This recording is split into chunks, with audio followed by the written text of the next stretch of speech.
өнөөдөр намайг ирэглүүнэ гэдэг. Сайн байна уу? Намайг Бархас гэдэг. Би 1-р англи сурагч байна.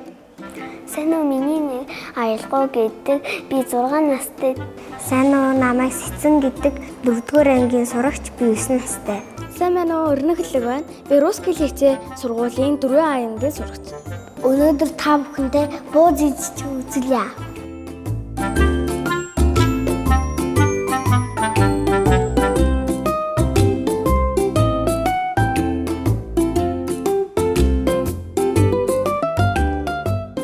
Мөрдөг. Мальки. Мөлт.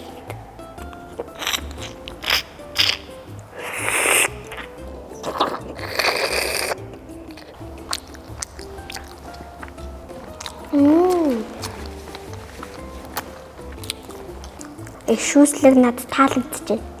Маш шүлтэй шүлэн амар гоё.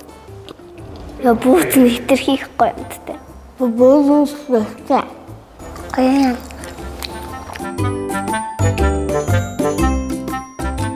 Авэж хадаад турсан би.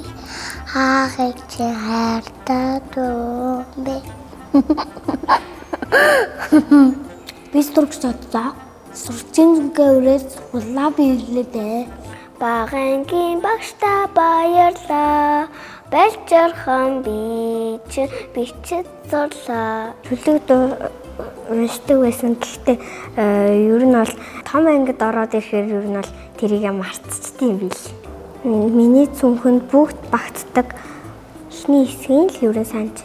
Цэцэг тээсэн хөлөг үүдийг цэнгэр нандин зурсан байна. Хүслийн цэнгэр тэнгэртэй хүний дэлхий мишэж байна гэв.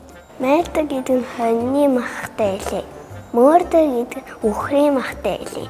Найзуудаа энэ талын Монголын буузын махыг жинхэнэ бэлтээрийн малын махаар хийдэм билээ. Бууз их таалагдлаа. Би жоохон өсгөр дэлгүүр явбал талын Монголын кальцтэй буузыг аваад тэгэл өөрөө жинэл хийдчихдэг. Талын Монгол бууз гоё. Баяртай найзуудаа.